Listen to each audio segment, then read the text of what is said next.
bisa dikasih tahu? Ini Bang Rahmat. Bang Rahmat ini ujuk-ujuk datang ke kantor di sini ya. Jadi dia minta bantuan hukum ya. Tentang apa? Yaitu tentang istrinya ya Bang Rahmat ya. Iya, Pak. Istrinya itu namanya Mbak Nur yang bekerja di tempatnya Ibu Erin. Bu Erin ini yang lagi ramai itu kan. Jadi kedatangannya minta bantuan pertolongan ya. Ya, untuk apa? Untuk karena ini Mbak Nur ini kan ART yang bekerja di tempatnya Bu Erin. Nah, ART ini kemudian minta via WhatsApp caranya bagaimana berkomunikasi dengan Bang Rahmat. Bang Rahmat ini suaminya Nur, ART ini kan. Dimana Mbak Nurnya ini minta supaya tolong dia dijemput atau dibawa pulang gitu, dibawa pulang ke rumah di Cianjur karena dia ada kekhawatiran, apalagi ketakutan yang kemudian yang bisa cerita nanti si Bang Rahmat ini karena tahu ceritanya begitu kan. Jadi ketika Bang Rahmat ini datang ke kami, ke saya bilang coba diselesaikan secara baik-baik dengan Bu Erinnya. Datanglah ke rumahnya Bu Erin. Ini kan khawatir dan Bang Rahmat juga takut juga nih karena sudah ramai kan. Jadi dia khawatirkan keselamatan istrinya. Tapi kita bilang semua baik-baik saja, nggak ada yang kemudian dikhawatirkan. Tapi kalau mau menjemput Ibu Nur, Mbak Nur, istrinya Rahmat ini, Iya, Pak. datanglah ke rumahnya Bu Erin baik-baik juga, minta izin supaya bisa dipulangkanlah Mbak Nurnya ini. Karena menurut keterangannya yang bekerja itu tinggal Mbak Nur aja di sana, menurut keterangannya Rahmat. Ya gitu ya Rahmat ya. Ya. Kira-kira gitu. Jadi ketika dia minta Rahmat minta bantuan hukum ya nanti kita bantu kalau ada apa-apa. Tapi sementara ini bukanlah persoalan hukum. Ini baru persoalan kekhawatiran yang sifatnya psikologis. Iya. Yang kemudian belum bisa kita bawa ke ranah hukum ya. Tapi sebaiknya memang disilahturamikan, berpertemukan dengan Bu Erin. Tapi kan Mbak Rahmat punya legal standing sebagai suaminya ART tadi kan Mbak Nur, jadi biar dia aja yang bertemu dengan Mbak Erin. Tapi kalau ada apa-apa, misalnya ada apa-apa yang berat-berat yang nyerempet ke persoalan hukum, nanti saya akan bantu. Apakah Abang akan menemani nanti ketika Bang Rahmat ini menjemput istrinya gitu? Oh enggak, ini kan masih sifatnya kan silaturahmi kan, biar nanti secara baik-baiklah Bang Rahmat ini datang ke rumahnya Bu Erin supaya nanti siapa tahu Mbak Nurnya bisa pulang. Tapi kalau memang ada sifatnya kesulitan, bisa datang lagi ke kami untuk kemudian kita bantu segera persuasifnya. Bang Rahmat, mungkin kekhawatiran seperti apa mungkin yang dirasakan oleh Pak Rahmat sebagai suami nih? Kalau yang pertama saya khawatirannya itu nggak ada kabar udah hampir 3 minggu. Nggak ada kabar udah hampir 3 minggu. Terus pertama orang tua saya shock. Orang tua saya nyampe ke diimpus. Sampai diimpus orang tua saya.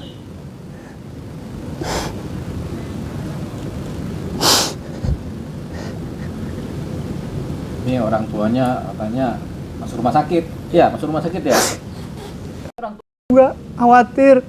Oh ya karena ramai beritanya ya. Iya. Anak-anak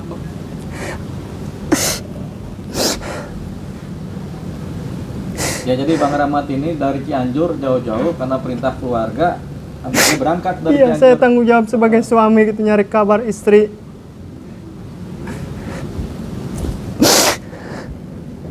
Pak Rahmat 3 minggu nggak ada kabar. Kenapa? Biasanya ngasih kabar berarti ini. Biasanya sebelum yang viral-viral itu istri saya ngabarin biasa seperti biasa, cuman tiba-tiba susah dihubungin. Cuman terakhir bilang katanya baik-baik saja. Cuman saya kan namanya keluarga ya di kampung tetap biasanya komunikasi, sekarang enggak, udah gitu saya enggak kesana kemari. Intinya saya ingin ngejemput istri saya secara gimana pun, secara baik-baik sama siapa itu Bu Erin ya.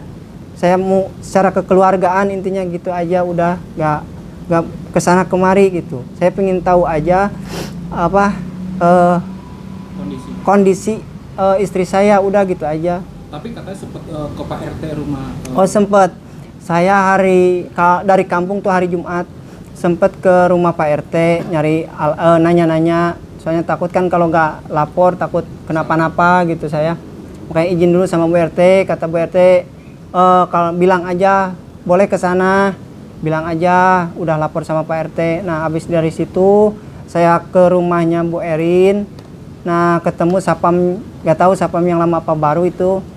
Nah saya bilang mau ketemu, saya suaminya Nur mau ketemu Bu Erin atau istri saya, bisa nggak? Oh bisa katanya. Nah tiba-tiba istri saya keluar. Nah di situ saya cerita sama istri saya. Terakhir komunikasi apa? Kemarin hari Jumat Bang, tapi sebelum komunikasinya apa? Lewat apa? secara langsung Oh ketemu pas ketemu langsung kan saya dari kampung langsung ke rumah Bu Erin waktu itu. penyampaiannya seperti apa mungkin? Penyampaian intinya istri saya itu mau pulang nggak betah, takut, was-was, trauma. Kalau misalkan dia nggak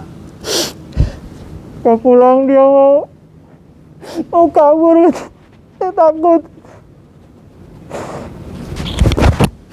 Itu yang saya takutin, takut kabur. Bang, selain Emang udah takut berapa kabur, lama sih? Emang udah berapa lama sih kerja di Bu Erin sendiri? Kalau Istri? nggak salah udah sebulan lebih lah. Oh baru. Ya baru. Sama kayak temen-temennya kayak itu. abang selain takut kabur, apa yang abang takutkan yang terjadi dengan istri? Apakah? Takutnya fisiologinya itu kena, Tapi kalau psikisnya itu. dari cerita istri pernah mendapatkan perlakuan fisik dari Belum pernah. Cuman karena ketakutan aja. Ketakutan semenjak kejadian itu. Terus kayak ngomongnya gitu mungkin nggak tahu lah, itu mah istri saya yang tahu. Cuman saya mah informasi dari istri yang kemarin itu pokoknya nggak betah, pingin pulang karena yang lain udah pada pulang katanya. Dia tinggal, kalau nggak salah tinggal sendiri sekarang. Istri bawa HP nggak di? Oh kalau HP itu makanya saya nyampe dari kampung ke rumah Bu Erin itu karena nggak ada komunikasi, justru HP itu mungkin ditahan apa gimana, belum tahu saya itu. Pas ketemu istri bilang apa, HP kemana gitu? Oh bilangnya emang ditahan itu HP-nya. Alasannya apa? Alasannya nggak tahu, istri saya nggak bilang alasannya, cuman ditahan. Makanya istri saya cuma bilang begini, kalau misalkan HP udah dikasih nanti dikabarin, udah gitu aja.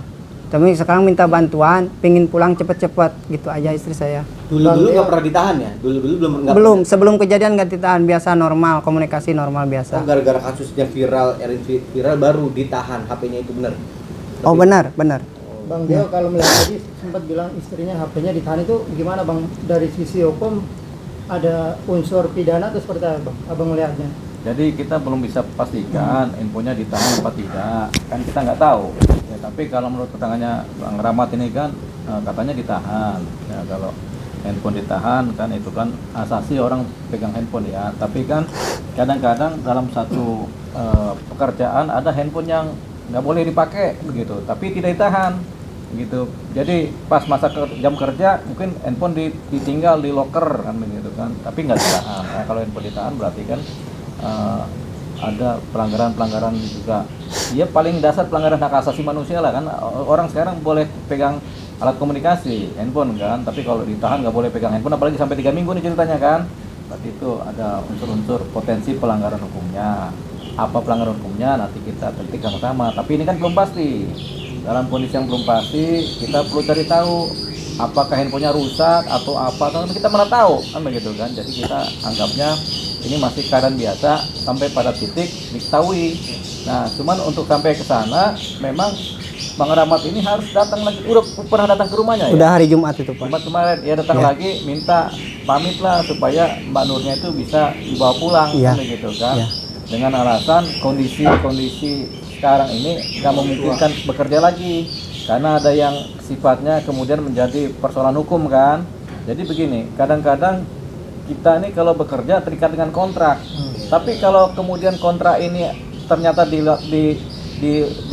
lapangannya ada persoalan-persoalan hukum yang terjadi, ini beresiko juga. Makanya ada yang namanya keadaan force majeure. Karena keadaan inilah tentunya daripada timbul keributan-keributan lain, akhirnya bisa dibawa pulang tanpa kemudian dianggap melanggar kontrak. Jadi kita anggap aja ini lagi force majeure lah di keluarganya Bu Erin ini karena terjadinya beberapa skenario laporan-laporan polisi kan yang sifatnya persoalan hukum kan. Jadi mumpung si Nur ini belum ada persoalan hukum, dia dibawa pulang aja begitu.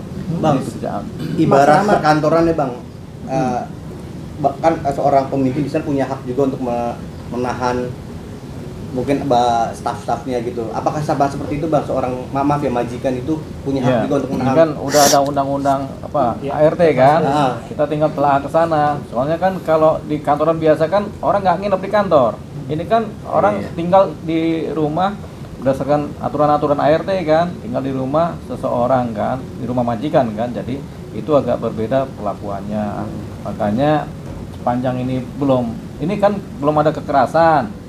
Mungkin belum ada kekerasan fisik atau psikis, ini hanya kekhawatiran. Jadi kita anggap ini belum ada persoalan hukum, kecuali yang lain-lain yang sudah berpersoalan hukum kan. Jadi Nur ini apakah dia dikerasin atau ada pemukulan atau apa, nggak ada, belum tampak kita kan. Jadi kita anggap ini belum ada persoalan apa-apa, tinggal kekhawatiran aja, karena khawatir karena ada persoalan hukum dari yang lain-lain, makanya ini dijemput begitu. Yang gitu kan Rahmat kan? Iya, Kang Rahmat kemarin kan istri punya keinginan untuk keluar dari situ tuh, pengen pulang. Sempat disampaikan kepada Bu Erin nggak? Terus apa jawaban Bu Erin? Dulu itu saya minta bantuannya sama penyalurnya itu. Dari awal seminggu masuk aja udah pernah bilang sama penyalur itu gak betah, cuman katanya tunggu penggantinya aja. Nah udah gitu saya bilang sama penyalur, Bu tolong istri saya udah gak betah.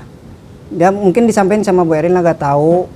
Katanya kemarin bilang gini, tunggu sabar aja, nanti saya cariin. Nah sedangkan saya kan sekarang udah ramai gitu ya, pikiran saya ini yang jeleknya gini, takutnya orang udah pada tahu susah gitu aja Pak saya mas sebenarnya. Yang sekarang ini mah intinya istri saya mau pulang, udah gitu aja, udah kesana kemari saya.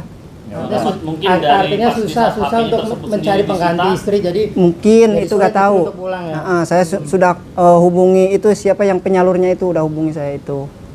Cuman alasannya sekarang belum ada gantinya, gitu aja udah. Bang Deo gimana kalau melihat HP itu disita, apakah melihat sempat itu? diperiksa-periksa HP tersebut? Oh oleh belum Bu Erin tahu, sendiri? itu gak tahu saya. Tidak diceritakan sama istri. Gak cerita. Bang Deo tadi kan keinginan untuk pulang nih istri, tapi Ya. karena penyalurnya bilang belum ada pengganti, minggu ada pengganti, Ya, gimana itu kalau kontraktual kan, kan kontraktualnya begitu kan, harus ada penggantinya. Tapi ini kan kita anggap sebagai keadaan yang terpaksa atau force majeure, di mana karena ada timbul persoalan-persoalan hukum ya, laporan-laporan hukum kan, sehingga mau nggak mau ini kemudian agak berisiko si istrinya Bang Rahmat ini kalau tetap bekerja di sana, apalagi ada permintaan minta tolong dari istrinya kepada Rahmat supaya tolong dipulangkan kan gitu kan. Tapi titik soal di dalamnya itu kita masih belum dapat secara pasti. Yang sudah pasti adalah persoalan hukum yang sudah timbul, yang sudah kita baca secara detail kan. Persoalannya apa, tapi kita tidak mau terlibat di wilayah itu. Yang jelas kita anggap ini masih dalam wilayah-wilayah yang sifatnya masih bisa ditoleransi secara baik-baik gitu. Bang, ini kan sudah menjadi bahan perhatian dari Komisi 3 Ketua DPRD Pak DPR. Pak Habibur Rahman. Habibur Melihatnya seperti Rahman. apa? Ya, tentunya kan Pak DPR ini kan melihat bagaimana mekanisme laporan polisi yang dilakukan oleh pihaknya Bu Erin ya dengan tim kuasa hukumnya. Mereka melaporkan adanya foto-foto di Facebook kan, atau di foto-foto di medsos yang memang dianggap sebagai pelanggaran data pribadi. Nah, kita jelaskan sama-sama kayak DPR itu bahwasanya pelanggaran ini belum tampak sebagai pelanggaran data pribadi karena tidak memenuhi unsur-unsur yang diatur dalam undang-undang mengenai perlindungan data pribadi kan. Jadi ada data pribadi, ada data properti pribadi begitu. Jadi kalau data pribadi itu status yang di KTP, status paspor, kemudian status yang di SIM, status yang ada di medik kesehatan, status yang ada di bank, itu data-data pribadi. Termasuk status di Dukcapil, itu data pribadi. Tapi kalau properti berbeda, kan ini yang dibahas adalah data pribadi, tapi yang dilaporkan adalah data properti pribadi yang memang tidak memenuhi unsur yang ada di undang-undang tersebut. Jadi ini yang disebut sebagai berlebihan dan tidak masuk ke ranah pidana pelanggaran undang-undang data pribadi. Itu yang disampaikan DPR kan? Ya sama, kita sampaikan begitu juga. Itu yang dianggap berlebihan. Nah ini cenderung sebagai laporan polisi yang intimidatif, yang berlebihan, yang kemudian tidak tepat sasaran begitu. Ya, itu Berarti dia. salah ya laporan itu. Ya laporannya kalau kita bilang salah, tapi kan kita nggak tahu tuh laporannya si ini bagaimana kan dari kuasa hukumnya kan. Nah jadi itu tadi. Kang, apabila berhasil hari ini katakan gitu membawa pulang istri, bisa dipastikan udah nggak akan kerja lagi di sana, gimana? Udah enggak. Udah suruh pulang aja. Bang, pernikahan sudah berapa lama sih bang? Apa? Sama istri pernikahan. Oh, udah punya anak satu saya. Oh itu anak sempat nanyain Sering, nih videonya masih Seperti ada. apa, Bang? Ya, nanyain mamanya, mimpi mama gak ada. Pokoknya saya nggak bisa cerita kalau itu. Ya pokoknya anaknya lah ini. Berapa tahun sih cari anaknya? mama- 5 tahun. 5 tahun. Suka nanyain juga bang. Iya, orang saya kesini aja ngumpet-ngumpet sama anak. Biasanya kan mamanya video call sama dia itu, sekarang susah. Kayak anak saya itu. Tapi perjanjian kerjanya itu memang wajib nginep atau pulang pergi? Ya, RT nginep lah, RT. Nggak tahu itu, kalau aturan itu nggak tahu. Cuman yang bilang dari penyalurnya itu suruh ada penggantinya aja, nyari penggantinya dulu. Udah nggak tahu itu, mau yang lainnya nggak tahu saya itu. Pak Rahmat, istri Pak Rahmat sendiri jadi saksi juga nggak di kasus ini? Pak? Kurang tahu saya itu, kurang tahu apa jadi saksi. Kalau dengar saya lihat berita nggak tahu, mungkin yang kayak lebih takutnya kayak gitu, takut kebawa kesana kemari lah. Istri saya udah gitu, saya nggak kesana kemari. Karena istri itu bekerja di Jakarta sebagai RT udah sering atau emang pertama kali di rumah? Sering, Oh, udah sering, malah nyampe setahun dia betah. Udah gitu aja, biasanya betah. Kemarin aja terakhir ya kerja setahun, 10 bulan adalah. Tiba-tiba sekarang kerja cuman baru berapa minggu dia ngeluh, udah gitu aja. Saya makanya kaget, ada apa ini gitu, udah. Tapi keluhan itu nggak diceritain ke Akang? Ya mungkin seperti yang di berita-berita itulah, nggak tahu itu mah. Kan udah setahun, berarti udah berapa kali ke beberapa majikan? Iya, gitu, ya? iya. Sekarang kalau Bu Erin ini ke berapa? Pertama nih, pertama. Enggak. Kerja udah berapa tempat? Oh, Kak Bu Erin udah ke tempat keberapa? Ke rumah keberapa? oh ketiga kayaknya, ketiga. Kalau sebelumnya itu Biasa-biasa aja, keluarga, normal, keluarga, normal, nggak ada hambatan komunikasi, nggak ada apa. Malam terakhir dia yang kemarin tuh sampai jalan-jalan ke luar negeri itu. Sempat diajak. Ya sempet diajak. Oke, Pak Rahmat, ini kan kemungkinan untuk bertemu Bu Erin kan sulit juga nih. Kemarin juga nemunya hanya menjaga Ya. rumah kan. Apa Ya. mungkin apa yang disampaikan kepada Bu Erin ini? Ya saya Dengan mungkin istri pula. secara baik-baik lah datang lagi ke Bu Erin. Makanya saya minta tolongan. Saya kan orang awam ya, nggak tahu apa-apa gitu. Makanya konsultasi dulu sama Bapak ini. Ya. Ya mau tanya baiknya gimana, aturannya gimana gitu. Nyari arahan supaya baik secara kekeluargaan gimana gitu. Secara tidak langsung kan istri saya cuman minta pulang aja, gak tahu urusan yang lain gitu kan. Sedangkan yang lain itu gak tahu, yang seperti berita-berita itu gak tahu. Intinya saya mau pulangin istri aja, karena dia pernah bilang gak betah di situ, udah gitu Bang Pak. andai kata tidak berhasil bang, nanti menjemput seperti apa bang? Apa bang Oh. tunggu atau bang Dius? Saya mau tunggu terus mungkin saya minta bantuan lagi sama Bapak, Ya, udah jadi gitu nanti aja. kalau nggak berhasil, ya, jadi nanti dia datang lagi ke saya. Habis itu saya bikin surat sederhana kepada Bu Erin, tolonglah dibantu supaya bisa dipulangkan si Mbak Nur ini kepada keluarganya. Artinya Mbak Nur ini ingin berhenti bekerja. Nanti segala kompensasi yang timbul, pertanggung jawab timbul kan ada penyalurnya. Nanti kita koordinasi dengan penyalurnya. Tapi itu nanti kita suratin aja lah. Jadi bukan langkah hukum ya, tapi persuasif biasa namanya. Kan orang ada salah sangkanya, salah pikirnya, ada salah kerjanya, ada juga salah aturan sebagai majikannya juga. Tapi kita nggak tahu apa yang terjadi di dalamnya.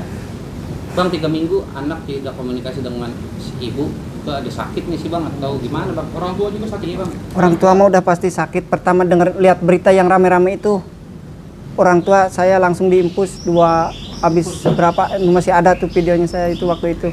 Terus anak saya mah udah setiap hari nanyain lah. Pertama gak ada kabar udah nanyain terus. Biasanya kan kalau istirahat kerja suka video call, suka nelpon, nanya kabar. Sekarang ya begitulah. Kalau sekarang masih susah ya. Ya jadi Bang Rahmat ini kena di perasaannya jadi banyak sedihnya ya. Psikisnya ya. Ya. Oke, cukup. Boleh lihat foto Video foto istrinya. Oleh. Iya, sama anak. HP saya. Video Indah. Udah ini trip apa? Istri maksudnya bang. Apa ya? Bukan ini bukan. Oh, bukan. Itu kalau yang lagi dicas. Yang mana? Dicas ya? Apa handphone gua aja? Bang Leo tapi sedikit Bang. Ini kan Tar dulu. percintaan. Yaudah. Bentar. Nah. Bentar dulu, bentar. Ini ada Foto istrinya ya. foto anak saya ya yang nanyain istri. Istri aja istri. Oh ya, istri si Nur yang mana sih? Yang ini, Pak. Kasih lihat aja, kasih lihat sama ini. Oh, saya ini. Yang sama saya aja boleh? Iya bolanya Bu Erin ada nggak?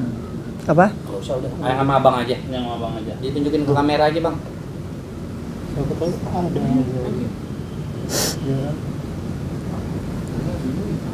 Ini waktu bapak saya diimpus ya. Ya, liatin Naikin, ke Bang. kamera aja, Bang. Ini waktu bapak saya diimpus. Ini, Bang. Tahan. Tangan turunin. Bapak- Turunin, Bang. Padahal sini Bang. Nah, oh, Ya. itu Itu apa, Bapak Bang? Kang Siapa? Rahmat. Itu, Oh, bapak saya asli itu. itu kondisinya kenapa itu? Oh, dia shock waktu dengar itu. Mati. Hah? Belum masih. Hadap sini Bang. Oh iya. Shock gara-gara apa, Bang? Dengar berita itu yang katanya yang viral-viral itu. Oh ya, akses aja. Sampai. Satu lagi ada lagi. Sekarang kondisi gimana? Alhamdulillah baik. Udah. Foto istri. Istri, Bang. Oh, istri. yang kerja nih, Mbak Nur. Jangan anak ya. Oh, istri saya. Iya istri. Nah, lingkungan Jangan istri saya. Istri Mas aja. Istri Bang Rahmat jangan istri saya. Bebas fotonya dia. Oh, nggak boleh sama anak ya? Jangan sama anak jangan. Ini nih. Liatin kamera aja, Bang. Gede, Bang. Tengah-tengah. Ya, tengah-tengah. Tengah. Ah, Bang Leo. Sini, Bang. Sini, Bang, sini. Nah, ya. Foto. Oh, tahan. Agak maju. Mundurin, Bang. Tahan. Ke sini kan, ke arah Bang, sini. ke sini Bang. Ya. Iya Bang. Tahan. Ke sini tengah-tengah. Mati. Matiin Bang. Mati, Bang. Nyalain lagi, mati. HP-nya mati. Jangan Mungkin di masjid. Oke, tengah-tengah tahan. Oh, iya udah. Tahan, ini umurnya berapa Bang? Agak sini Bang. Sekitar Bang, 26 agak gitu. sini. Agak sini. Ya. Tahan Bang. Ya. Udah Bang. Tunggu saya dikit lagi. Umurnya berapa Bang? Mati Bang. 20 lebihan, 26-an. Nama lengkapnya siapa, Bang? Kalau Nur boleh tahu, Bang. Nur Cahaya. Nur Effendi. Nurohmah. Nur Mbak, Bang Rohmah. mati HP-nya. HP-nya mati. ini dulu. Tunggu Bang. Udah. Lu kan ada Nurnya dulu. Udah, siap. Nur Effendi. Makasih, Kang. Udah. Ayo, kita berangkat yang ke sana sekarang. Ya langsung. Saya mah langsung. Itu sudah cakep, Kang.